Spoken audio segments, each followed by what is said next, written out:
What's up, everybody? Welcome back to the spinoff. I am your host, Brian Knudsen. Today, I have got my first comedian on the show. This man was a writer for the Jim Jefferies Show. Currently, I believe, going to be going on tour again soon. I would hope. You got a show tonight as well. Your last album dropped just back in May this last year of 2020. I want to welcome JJ Whitehead to the show. Thank you so much for joining me today, man. Hey man, nice to chat with you. I like it when you list all those credits like that. It sounds like a great deal of accomplishment. but the reality is this has been a year of nothing. Like all comedians can really be thankful for is their health. But we ain't busy. There's no, but when you give him an intro like that, it's like, oh, he sounds busy. Nah, you heard of this thing? You heard of this quarantine? Yeah, exactly. And see, you got to give credit to people in your profession, comedians, especially during quarantine. You guys have taken it upon yourselves to do stuff at home, do skits, put stuff together over Zoom calls or anything like that. I hate it. But you're getting us through this, man. We need laughs, and you guys are providing what we need, especially during a time like this. So, I mean, what's it been like during the quarantine and having to do stuff from home now? It's stupid, man. Whatever. I mean, the bar has been lowered so low because of what the world has been dealing with that comics, you can't get your adrenaline kick or whatever from doing a Zoom show. But it's so lame having your own living room as your green room, and then after you get off, there's no bartender to go to talk to or anything like that. You just you do these Zoom performances or whatever, and then you just pace around in your living room afterwards going, what? I was going to say, what does it kind of feel like having to do it over like Zoom and things like that and not having that direct contact with the audience? Is that make it even almost more nerve-wracking than just being on stage in front of a live audience? Believe it or not, it does for me, but I think I'm a different generation. So I think everybody deals with it differently. I think some comics love it, especially new comics who have grown up with screens in their face all the time. So they've learned how to communicate via that medium, and I think they're loving it. They take to it like water. Like Bo Burnham broke all those molds. When Bo Burnham came along doing his style of comedy, I'm part of that. Well, I was there before him, but a lot of us were like, what is this internet comedy kind of thing? And now that's like, there's a million Bo Burnhams out there, doing comedy in that fashion. So it's changing. Whereas other guys, comics who are a generation older than me, are just complaining, I don't want to do these online gigs. And then the comics in the middle, we're looking at the new style of online comedians and stuff, and then we're looking at the old guys bitching and complaining, and we're all going, oh fuck, I guess we should do something to adapt, something in the middle, something to get into this new age. And see, that's what I was wondering too. You were born in Canada, correct? Mm-hmm. So you're Canadian, obviously. Any misconceptions that us as Americans have about Canadians? Does everybody love hockey in Canada? I think everybody's okay with hockey in Canada. I mean, I don't know. Americans are funny with your with your preconceptions. But it's weird. I've noticed it too. Like it's weird being a Canadian here. This is the first place I've ever lived in my career where I haven't felt exotic. Because to be honest, Americans don't give a shit if you're Canadian. They don't you guys do not rate being Canada. In fact, it's weird coming here I moved here from Britain. So I lived in the UK for 15 years. And I'm exotic, right? So I'm a Canadian guy, and actually we travel better than Americans. I don't know if you heard this. Your reputation around the world is a little bit lackluster in comparison to the Canadians' reputation. I can So, imagine. so I travel the world and I'm all these places and I get kind of treated like I'm exotic. And I got to admit, I came here with a bit of that cockiness when I moved to California. I moved here like, all right, the world traveling Canadian kids here, and oh, you guys do not give a shit. Canada is the least exotic thing possible in America. You guys are just like, oh, they're the ones that live up in the attic. Yeah, if you don't sound like Chris Hemsworth or Benedict Cumberbatch, you don't have that type of accent around here. I guess you're just like us, Yeah, see Go about your day and forget it, man. See, that's quite funny too, because I think even like Jim Jefferies, I think who I lived with him in Britain for a long time. Wonderful comedian, wonderful. Yeah, we worked together for a long time, but I think he knows the Aussie accent too, and he understood. And I think he's only benefited by moving here. So in Britain, we both had these like foreign accents, and we were having fun on the stand-up comedy circuit. But it has the opposite effect when we move over here, and I think he can speak in that Aussie drawl, and everybody's like, "Oh my!" And I just, how's it going, eh? And see, that's funny because that's something I noticed when I was watching your stand-up too. Is it's something you really don't notice out of Canadians. You guys really do have an accent, just like we don't notice it when we travel within the States, unless you go south. But we don't notice if we have an accent or not, but I do notice that Canadians do have somewhat of an accent. Sure, yeah. Everybody's got coast to coast. It's just everybody's got regional accents as well. My part of Canada sounds kind of Irish, especially when they're drunk, and then to me, Toronto accents sound kind of American. But yeah, everybody's, what an observation, eh? Everybody's different. So growing up then, what was it that made comedy the chosen career path? Was there one influence, or were there many among stand-up comedians, or was it sketch comedy that got you into it? All right. I did like Saturday Night Live a lot growing up. I was obsessed with Eddie Murphy. So I like a lot of people of my generation. I mean, comics have the discussion all the time, like Richard Pryor or Eddie Murphy.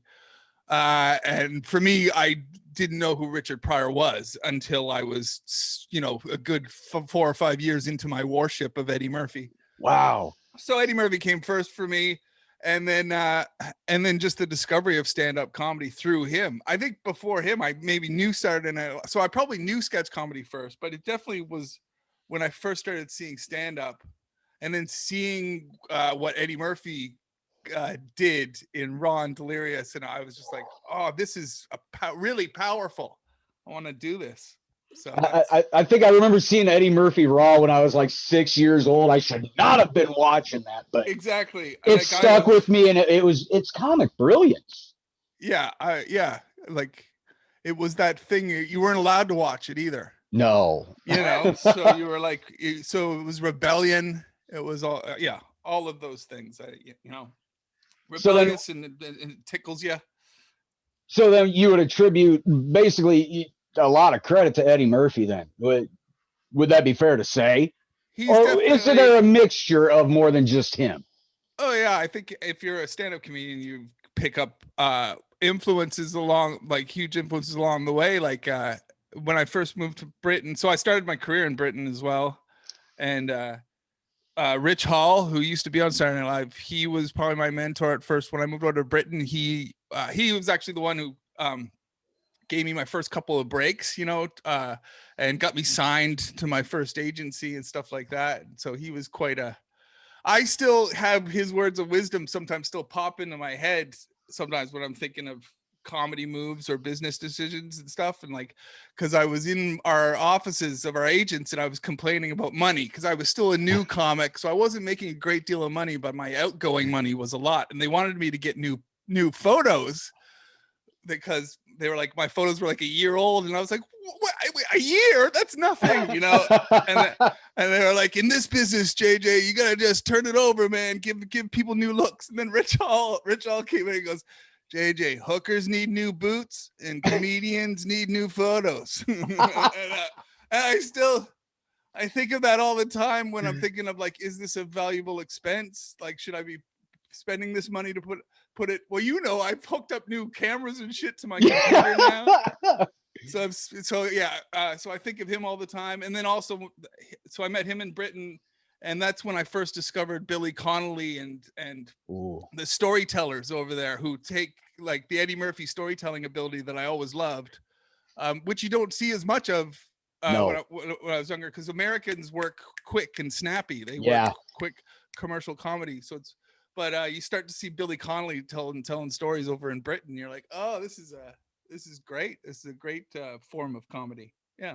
Yeah, and see, your form of comedy, like many others, like you said, the storytelling type, to me, those are the ones that really hit a lot better, because you guys are telling us stories that have happened to you in real life. And for some reason, what is it about comedians where shit just kind of happens to you guys that you're able to spin? And it could be some of the most tragic stuff. And you're able to spin this into such a way that you have got the crowd eating out of the palm of your hand. How do you do that? Because we have mental issues. Because all of us, I think, every comic is different. Some comics are very studious. I've had comic friends who I know get up and write all day and stuff. But I think some comics, their brain doesn't turn off.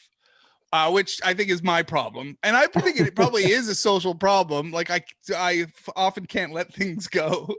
And then so even though everybody's like, oh, he's a really easygoing guy, it's because I've oppressed all these angry thoughts and stuff to the back, and I just let them digest forever until they eventually form into this little nugget where I can justify my anger by making fun of it, making fun of the situation. And so and I think a lot of comics are guilty of that, of going, and holding on to this frustrating thing or this painful thing, and then trying to turn it into something funny to justify how angry they are at it. So basically, it takes, I guess, lack of a better word, a special type of person to be able to do what you guys do. Special. There you go. Special is the key word. Yeah, he's a special kind of person. All right, so I touched on this right at the beginning of the intro. Yeah, I appreciate you saying it as a hell of an intro. But you won the BBC New Comedy Award at the Edinburgh Festival. What year was that, and how did that feel? Yeah, see, that's a very long time ago. It was a long time ago. I just want to see if you remember. It was 20 years ago. It was 20 years ago. Yeah, of course I remember. That was a huge moment for me because I wasn't.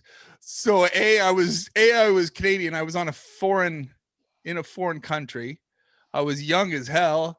I was doing the stand-up comedy thing. I had been doing it for like a year, and I was in these competitions and I kept winning, and it was like, I don't know. It's like, have you been watching the stock market? It's like watching this stock market controversy you guys have had here in America, where all these professionals like, it's gonna fall. The stock's gonna fall. I had a lot of the industry going, you shouldn't be, you're in the wrong market. You're not, what are you doing? He's not gonna make it. He's not gonna make it. And then I got to the final. And it was on TV as well. It was like a British Sergeant thing. I got to the final and I had really written myself. I was really thinking, this will be great exposure. I'll have a good final. And then I'll move back to Canada and I'll pursue stand-up comedy. Or maybe I'll go to LA or something. And instead I won the whole thing. And then I just, I stayed there for 15 years. But yeah, that was a big moment. I wasn't thinking I had any chance in the world of winning, mostly due to xenophobia. Mostly due to being a foreign guy on their soil. So did it make it that much sweeter going into it? Just in your mind, you're 100% convinced I'm not winning this thing. Yeah, but no, like you said, exposure is going to be good, but did it make it that much better? That's all I was thinking at that point in my career. I was just thinking, just making some friends, having a moment in Britain, and not. Also, I was in the semifinals the year before, and I had done really well, and I was a really, really new comic, and I had like death threats upstairs afterwards by people who were like in the industry. So I was a brand new comic. Oh man, okay. Let me settle in. Let me tell you this Yeah, one. you gotta bring it home. We gotta hear this. So I first moved to Scotland. So I won the BBC Comedy Award. You're talking about 2000, but I first moved there in late 98 or whatever, 99, and started doing comedy. And that competition, it's a TV competition. It was on that year, and I was in Edinburgh, in Scotland, and I won like a regional, right? And it was like maybe my 20th ever gig. And I won like this regional thing. And then they were like, we're going to send you for the semifinals down to England. I had never been to England. I didn't know England. At all. I'd only been to Scotland, and I'd only been in Scotland for like 2 or 3 months. And, or maybe a little longer. It probably took me some balls to do my first gig, but I went down to England. I was in Manchester, and I performed really well. My first time in England, and I booked an Airbnb next to this, and it was a really rough club. It's called the Frog and Bucket in northern Manchester, and I had a really good gig, and I've still got friends out of that gig that I've had for life. But the guy who ran the gig and a bunch of other thugs confronted me upstairs, and they were like blowing cigar smoke in my face, and they made me fear for my life. And it felt like a proper shakedown. Like it felt like a Guy Ritchie gangster film. And for anybody who, if you know anybody from England or anything, you tell them North Manchester and Oldham and stuff, where this club is, the Frog and Bucket, rough as fuck. So I got threatened with my life. I left this thing awkwardly. I went to the Airbnb next door. I heard somebody get murdered through the night. I swear to God. And just stabbings and sirens. And there I am, just rocking back and forth in this Airbnb after getting a death threat. And that was my first ever English impression of the English. So then I went back to Edinburgh the next day, and I'm like, I don't want to have anything to do with the English. And then the next year I won the whole competition. And so I spent the whole year in that TV competition too, waiting for when's the moment where they tell me I'm an imposter. And did it almost feel like you'd hired a hitman on yourself, and you told him, just don't let me see it coming? Did it kind of feel that way? Of course. Oh yeah, I feel that I would only have myself to blame. All right, so we talked about the Edinburgh Festival, and looking at your career, it looks like you really enjoy yourself there because you visit almost every year. Now, what is the Edinburgh Festival, and what is it all about? Okay, the Edinburgh Festival is the biggest arts festival in the world. But stand-up comedy is really huge there. It's probably like the top art form, but there's plays, there's cinema, sketch comedy, like you name it, it runs the gamut. You can go, there's a TV festival. And then the tattoo also happens in Edinburgh, which is like a military tattoo. So it's like a military festival.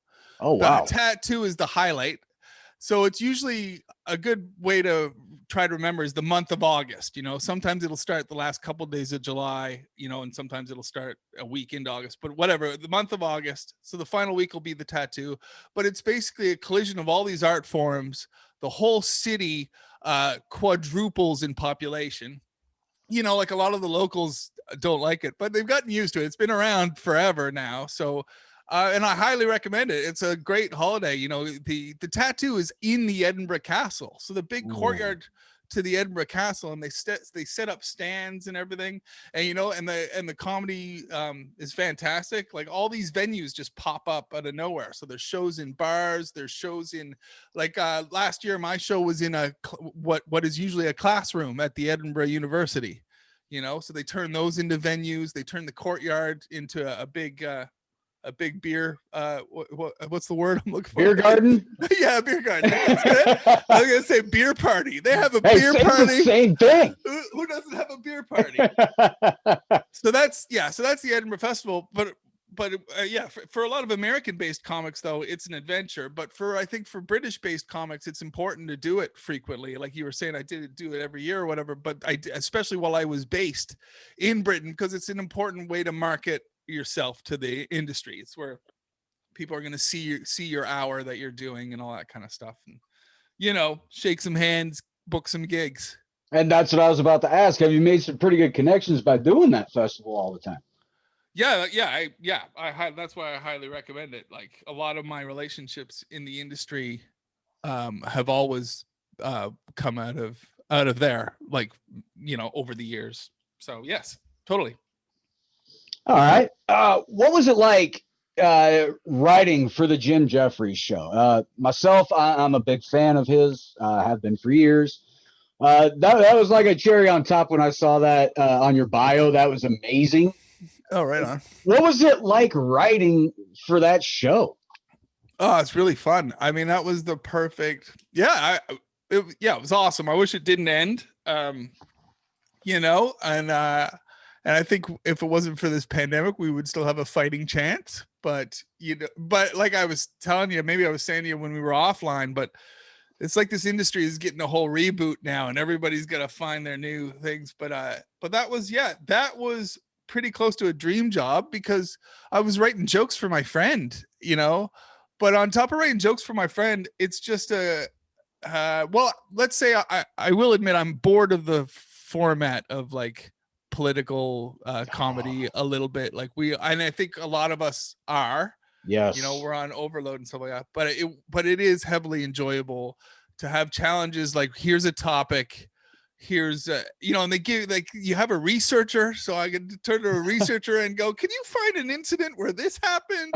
So you can actually reverse engineer your own jokes. You're like, I want to get to this punchline, so I need to find this thing, and then you can, and it was just really fun. I had a smile on my face on the way into work every morning, knowing I'm writing jokes. I'm not gonna, political jokes. I mean, I'm sure whatever controversial, but yeah, it was really fun, especially too. I think we were at an advantage because we were a weekly show, which is great because I don't think I'm jealous of the Daily Show.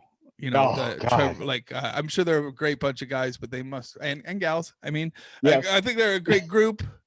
And Trevor's a lovely guy, but oh man, that grind that they must be under. Like I watch Trevor and I think surely, I don't know, surely you would go, all right, I don't know what it's been, 7-8 years. You'd go, all right, that's enough. That's been every day for 8 years. I think it's tough, man.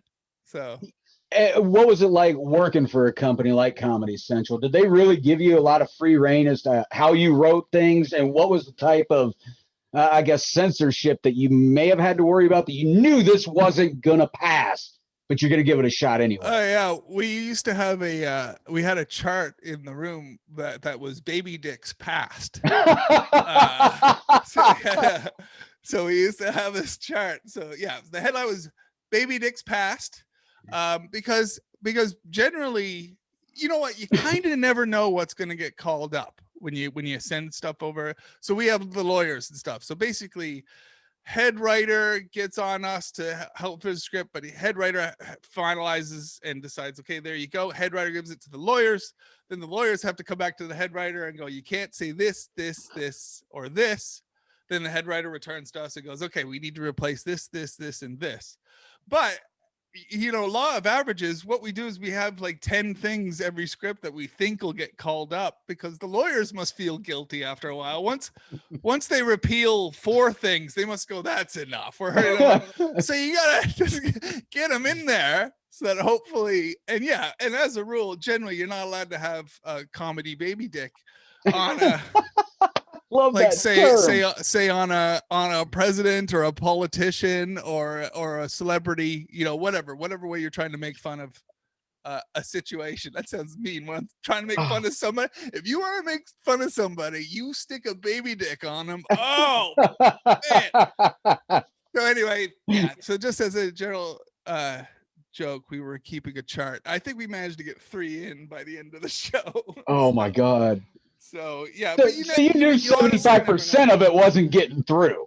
Sometimes, yeah, like that you know what, you never know. The lawyers were great. I mean, it was good that they loved the show, so they were on our side, even though sometimes you feel that, oh, they're not on our side because they're censoring us.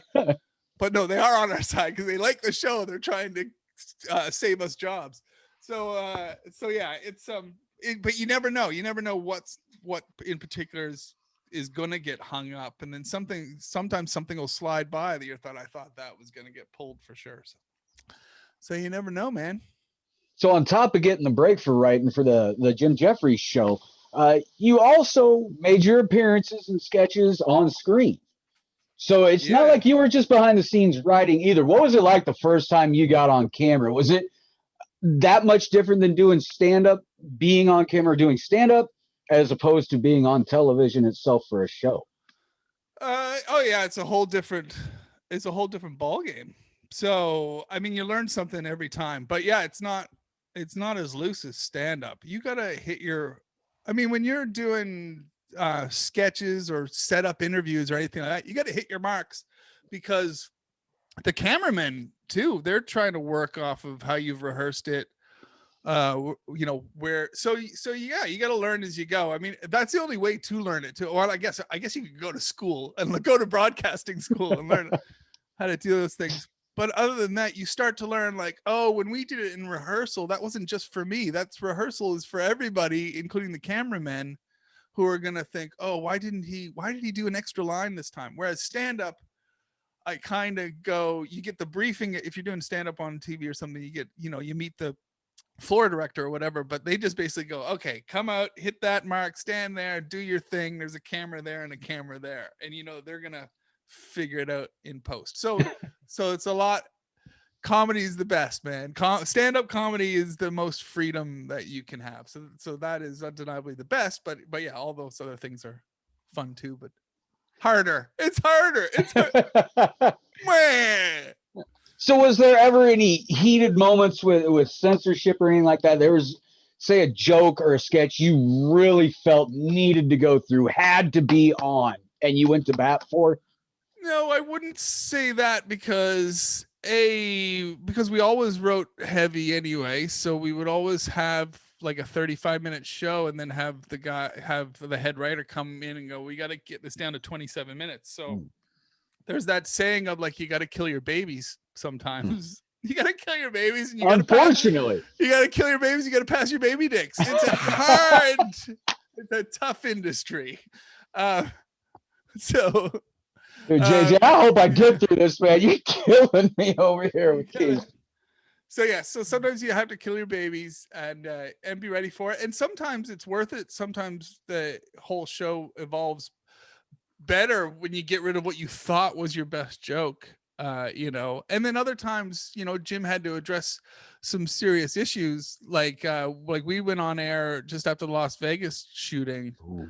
And that so we cut a big chunk of our material. Like, I'm not complaining. But yeah, it's like that. You're like, all right, that was a lot of writing and everything. But then we had to write an impassioned, statement for Jim to read out on screen. And so you got to be ready for your show to change at the last minute. And that might involve losing your favorite joke or whatever. I actually did lose. There is a joke that failed to get on air, and it got cut like the day of the show, and I use it in my stand-up now.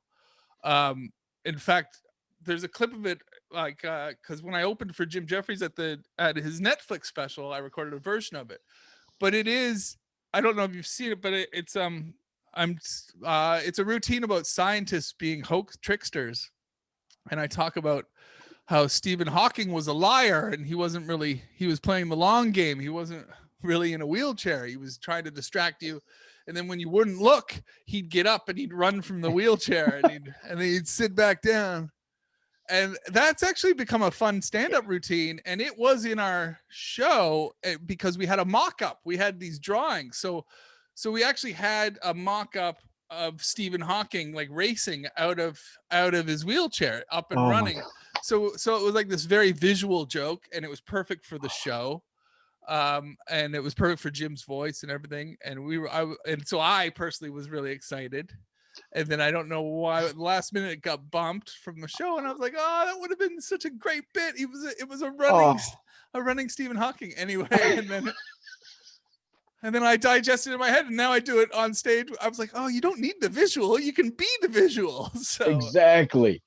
So, yeah. So what since you've worked in, I guess, quote unquote, show business and doing stand up, Which one's been more satisfying, doing your own thing or working within the business? Oh yeah, no, same. Like I said before, stand up's the best because you're your own boss, even in the middle of the flow on stage and stuff. You got to make decisions for yourself, and yeah, so it's just a lot easier. But I mean, it's all good. These are all champagne problems, aren't they? Like every element of the business is pretty awesome. I mean, if you ask me, like, what do you like better, stand up or doing voiceovers? I would go, I like stand up, but I still like doing voiceovers. So, it's just, it is, it's good. There's no, yeah, it's good. It's good that there's no trade off. Like, all right, you can be a stand up comedian, but you also have to dig a pile of shit all day. Oh, I really want the stand-up comedian job. I guess I better do it. So, All right, well, here's a two-parter for you then. All right, they're pretty basic. I'm sure every comedian gets asked this. Give me your best crowd pop or reaction, your best city, your best show, whatever, and then on the opposite spectrum of it, the worst, the bomb that you can't forget about. right.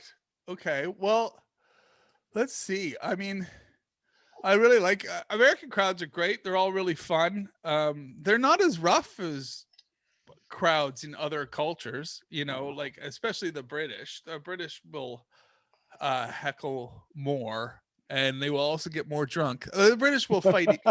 They will fight each other. So, I don't know, man. I got all kinds of bad ones flashing through my head. Hey, from Flashing what through I my head see, now. there can't be that many. There really I can't. I have laughed my ass off watching. all right. Oh yeah. Well, I mean, yeah, there's having a bad gig, and then there's being at a bad gig, I guess, or because I did get threatened. So in London, there was this gig called the Ginglick Theater, and it's in a urinal. It's in these old school. Okay, so do you remember how, like, or do you know that in the 1800s and maybe early 1900s, urinals and washrooms used to be under the street in England. Yes, So you would yes. have like these entrances, you would go down, and there's this little, like, whatever, I don't know, 50 by 50 foot urinal thing underneath the streets. Well, in London, I'm not sure if it's still around. I assume it's probably not because of the COVID or whatever, but there was this, they turned one into a gig, into a comedy gig, right? So it's not, and I want to be clear, it's not still used as a urinal. Oh, okay, good, good.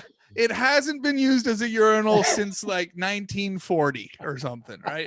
So instead, it had turned into this little boutique bar, and it was this little tiny gig, and I was in there, and I did a show. At the time, I was doing a show called "Pretending to be Retarded is Impolite."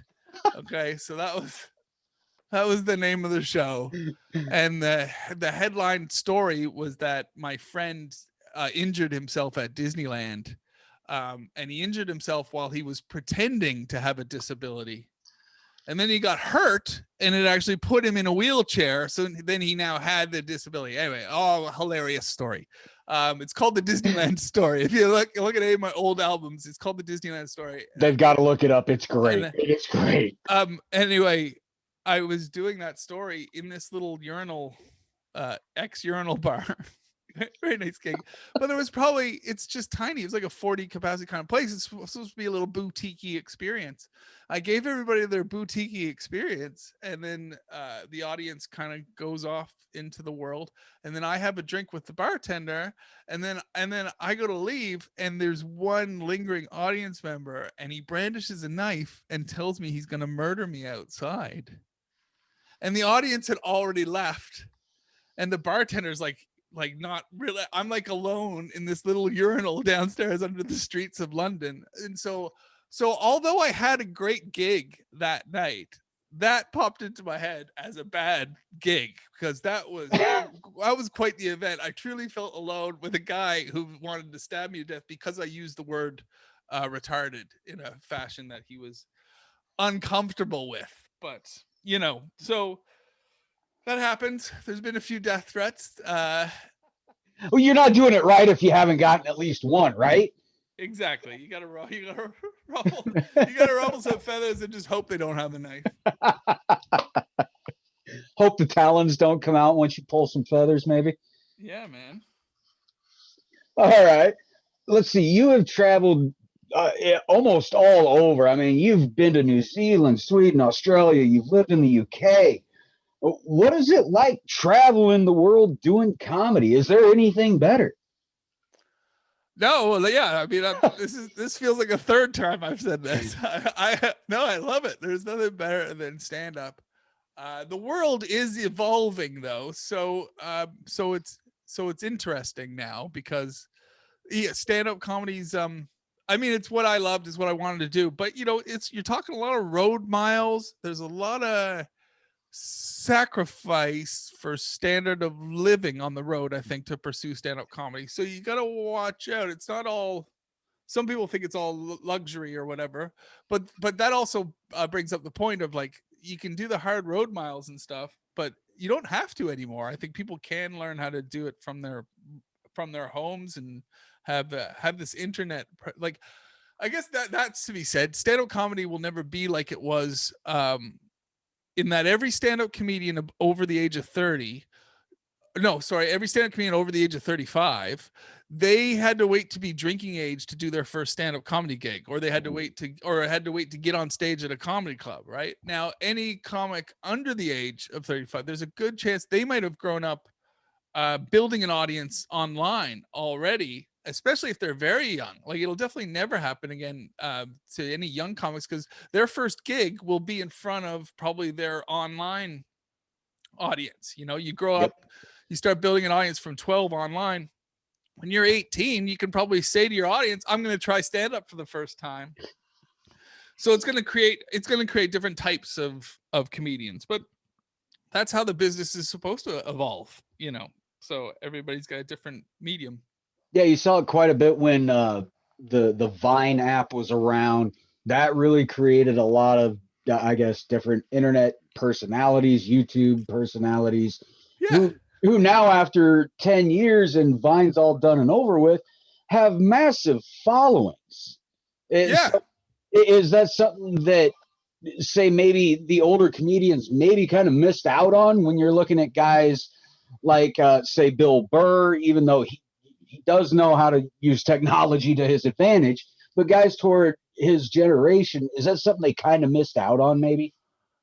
Yeah, I think a lot of us feel that way. I mean, I'm only starting to do that stuff now too. And I mean, podcasting was around 10 years ago, and I remember I scoffed at it. I went, why would I want to do talk radio? That's I want to be a road comic. I want a gig. I want the romance of the being a stand-up comedian. And then and now here we all are after the pandemic. We're all like, it's kind of forced evolution for comedians, really, because they're all starting to realize, oh, this is probably a necessary step in the evolution of being a comedian in the in the new age. I love the idea of I mean, I wasn't a 90s comedian. I've never I think even in when I started, so mobile phones, right away I had a phone, but I can't even imagine how cool it must have been to be a comic with a pager, or a comic with nothing, where you had to like call from a diner on the road. Like, A I payphone? I would love that. I would love to be unreachable, and you just had to trust me. I'll be at your gig. You want me, if you want me in Tucson at 8 o'clock on Tuesday, I'll be there, and then have no way to be reached. I really love that idea, but that's gone now. And I think lots of comedians love that idea, but now you have to learn how to balance yourself. You have to do a little bit of everything, because because comedy clubs want to book people who have a presence somewhere. It's changed. So with the platforms nowadays, then would you say it's become maybe a little bit easier to be noticed than it was maybe 15, 20 years ago, with all the technology there is nowadays and so many more platforms you can put your stuff out on? Is it a little bit easier to get noticed nowadays? No, I don't know if it's easier. I don't know if it all it does is just change the medium. Like, it was hard 20 years ago to get noticed, but what you had to do was, get the right agent or get the right gig or network or smash the right gig, whatever. You needed those same opportunities. And then and now I think it's kind of same because more people are doing it. So there's a lot of noise out there, so it's the same thing as it used to be, only instead of being live, now it's on the internet. So I'm sure there's millions of kids. They're all trying to have their best show and get the best opportunities or get the best. There's probably platforms that are valued that will promote them that, oh, if only I can get on, on whatever platform of the week or whatever. You can tell how in touch with this I am. I'm doing this for shits and giggles and hoping that I survive the transition. That's where I'm at it. But yes, I'm sure that I'm sure there's millions of them, and they're all competing too. So the competition is still there, but just whereas 20 years ago I was competing live in that BBC competition, I guess now they'll be competing, but it's just the medium's changed. Yeah. So does it feel like maybe any type of oversaturation due to easy exposure for up and comers, brand new comics? Has there been maybe, especially during quarantine, a little bit of oversaturation of new content maybe?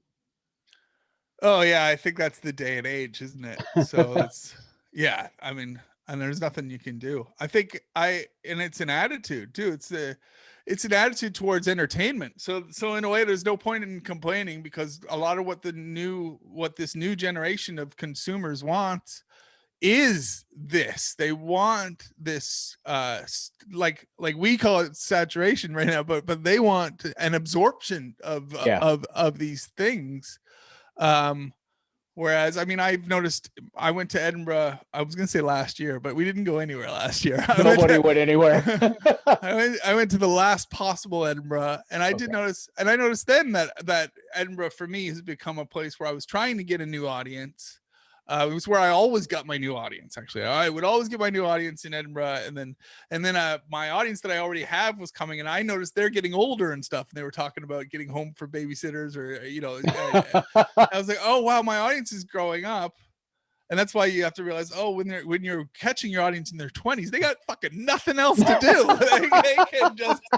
they could just be into your shit. So it's a very valuable moment, and so if that's the way they want to be a fan of somebody, that's their style. And that's how it's changed. And I think I did learn that in Edinburgh too.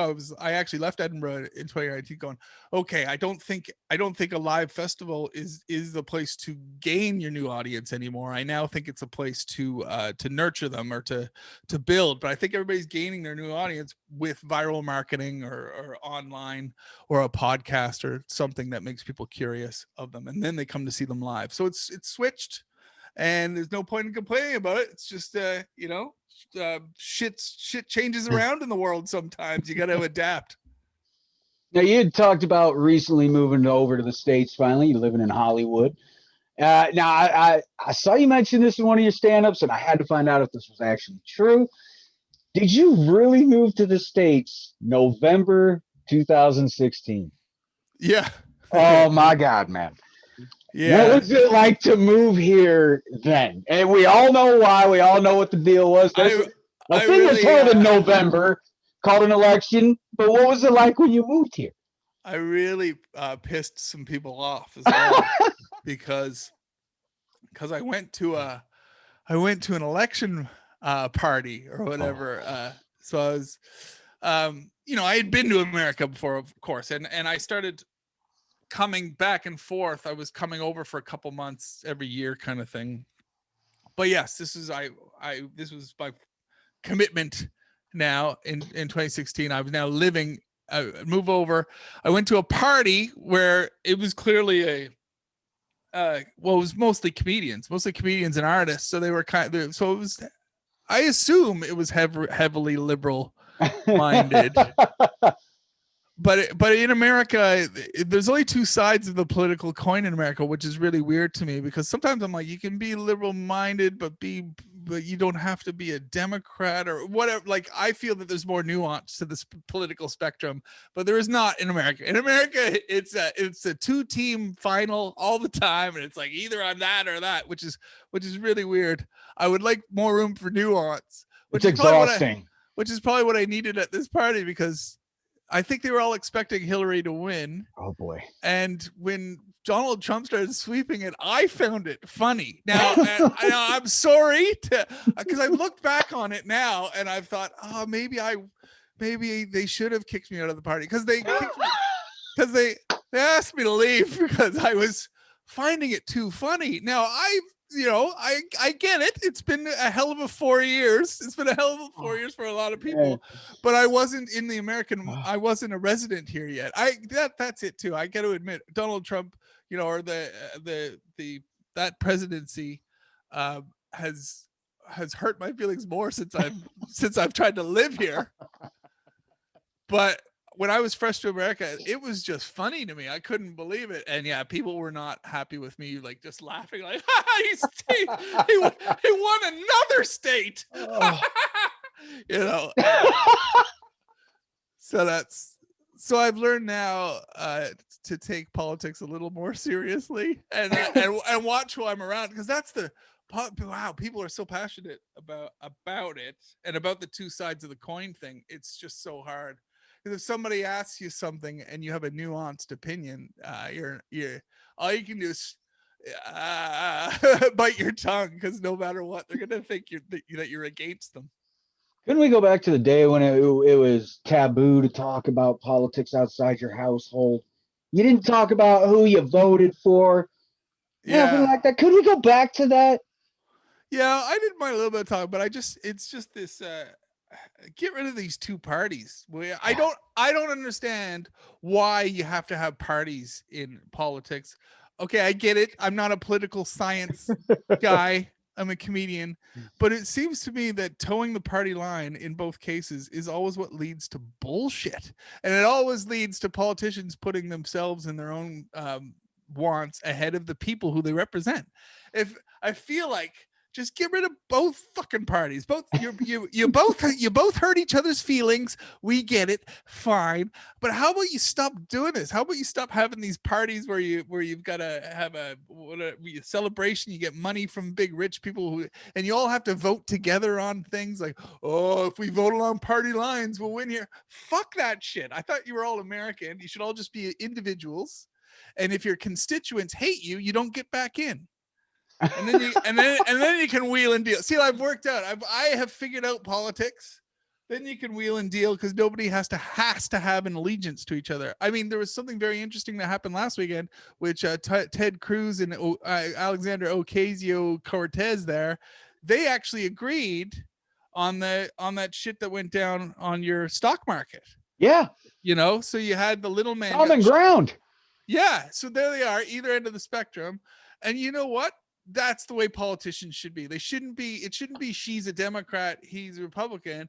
It should be like he believes in these things, she believes in these things. And look, they connected on that. And then they, in an ideal world. Anyway, I'm just the party lines thing is really weird to me. So it doesn't happen. And the only reason why it doesn't happen in other countries because there's more than two parties. It's a bit like, could you imagine if the Lakers played the Celtics every year? And you're like, Lakers are playing the Celtics again. Who are you going to pick this year? Well, yeah. And if you don't like it, and I just want to go, hey, look, I like the Golden State Warriors. Shut up, you Green Party independent douche. Or whatever. Okay, I mentioned this earlier. You had your fourth comedy album come out just this last year in May, live before lockdown. Yeah. And this was your fourth album. What's it like to have your fourth album out there now? Yeah, that was a fun one because but it wasn't as good as it was going to be. I was going to record it in Indonesia last summer, but of course the world got canceled. Yeah. So that album is actually made up of recordings of the run up to what was supposed to be the tour. So it's almost like it's not necessarily a collection of B-sides and stuff because they were my A-sides at the time of recording, but it's kind of a combo. And it's what we put together. That's why I called it Live Before Lockdown. And the photo is actually my passport photo. Because because we couldn't, it was at a point where we couldn't even get photographers and stuff like that. We couldn't do a thing. So I was like, all right, fuck it. It's in different venues. So there's like 10 minutes from Boston when I did the warm up for Jim Jefferies Netflix special. So that's on there. There's like 10 minutes from a show I did in Sweden. There's a routine. So there's like 9 cities, right? So Sweden, London, Edinburgh, um, uh, Sydney, Australia. Anyway, that's how it ended up being put together. So it's kind of fun to know that, that's why it's jumping around to different venues and different sounds. So it was a nice little body of work to put together because we were screwed during the pandemic. I was like, what am I going to do? I feel like I should move on to trying to write new material. And yet I haven't gotten, I think all comedians must feel that way. We were all in the middle of having momentum, I guess, behind our routines and stuff like that. So it was really fun to release that one. It's unique for all those reasons that it's like pieced together. But I do look forward to doing my next album, which will be in one venue. Good. Any idea when that one's going to be? Oh God, I haven't even worked on Okay. I've got ideas, but man, I'm doing, other than I have this show tonight, but there's not enough stand-up comedy going around right now for us to evolve our material to anything workable. So it'll be a while. The world will have to return to normal. Every stand-up comedian right now has what he thinks is an hour of material, and it takes us a couple of weeks of gigs to go, oh, it was only 6 minutes. Oh, now you kind of touched on this on your last album here. You said you kind of pieced this together from different performances. And this is something I wanted to ask you about. I want to kind of peel that curtain back a little bit from what you see on stand-up specials, because I watch a lot of them on Netflix. I love stand-up comedy, and I'm starting to notice things. Sometimes I will see certain audience members sitting in a seat, and then in the next shot, it's somebody else in that exact seat. Are they taking pieces from a special they may have taped over a weekend and splicing together the best parts of it? No, what they usually do is sometimes that's done after or in between the recordings, but it's too distracting to go around and get some up close shots of audience members. So sometimes they will, I mean, they all do it. Everybody does it differently. I mean, Yeah. sometimes they do it on panel shows too. Like in the panel show that I do in New Zealand, I always find it interesting because they'll do the pickups afterwards too. So we do the full fire. We're shooting the shit on this panel show, but then afterwards they go, "All right, now JJ, just laugh and point at Steve." I just go, "Okay, now laugh and point at Gwen." And I'm like, And I think they do that the same thing in comedy shows. It just fills it in and stuff. So after the show is filmed, they'll go around to audience and go, okay, now laugh a bit, and they're just catching those. So that's why occasionally it doesn't seem to match up. Sometimes it'll match up perfectly if the camera was there right when the laugh happened. But yeah, that's all they're doing. That's just a trick of television. And then sometimes why you see somebody different in the seat is because somebody went for a piss, and you can't. Somebody went for a piss, but you can't have an empty seat. So you got to go, all right, well, if he's in the toilet here, listen, can you just sit there for a second and then you do the shot? Because you're just there to get the shots and move on. And a shot of an empty chair that's a shit shot. I reckon I haven't been to cameraman school, but I reckon shot of an empty chair in the audience is day one. All right, we'll wind it down, JJ. You mentioned you've got a show tonight as well. I am basically going to hand this over to you. You let everybody know where they can find you on social media, what shows you've got coming up. Basically, this is your time now. All right. Well, there ain't much shows. if you're in Los Angeles, but this doesn't go out live either, does it? So, but yeah, I'm performing at the Magic Castle show tonight here in Los Angeles, which is really fun. I would recommend that. I'll just recommend to any of your any of your people, catch some of these comedy shows while they have to happen like this, because yes, it's not as good as when we're all going to be in the clubs with our low ceilings and our beers and our laughter and be able to hit each other on the shoulders and all that kind of stuff. That will be more fun, but this experience is an interesting one that you're going to be able to tell your kids. Yeah, there was this one year where if you wanted to watch comedy, you had to sit in a car in a parking lot. They don't even allow, you're not allowed to honk here in Los Angeles either. You're not allowed to honk. You have to, if you like a joke, they've given you clackers, and because there's a city ordinance against honking. So if they like your joke, they reach out their window with clackers and clack, clack, clack to let you know. So it's not stand-up comedy as we've known it, but I highly recommend just taking it in. Treat yourself to one of these. Get your significant other, book a car and take a friend and just get the experience, because it will be gone soon. That is not an evolution of the trade that I think will stick around after we return to the comedy clubs. So I recommend that to you all. And then, but yeah, my social media, JJ Whitesnake on most social media. And if you know, JJ Whitehead, I generally come up. The Google machine usually finds me. So. All right, JJ, I got to tell you, man, this has been amazing. You're my first comedian on the show. Definitely not going to be the last. That has already been confirmed, so that's a good thing. You guys will be able to find this on YouTube very soon. I will have it out. This is a Saturday. I will have it out tomorrow on Sunday. You'll be able to find that under my name, Brian Knutson. I obviously will post this on my Twitter, which is at Knutson_Brian. You'll be able to find the audio from our Husker podcast, the Scarlet and the Cream Husker podcast. JJ, man, I plan on having you on again if you enjoyed yourself. And Right, I've got another podcast in the works that may quite suit your type of comedy just a little bit more and really just let you loose. all right, buddy. Well, yeah. Well, thanks for having me, man. It was a fun chat. You bet. Thanks a lot, JJ. All right, man. See you soon.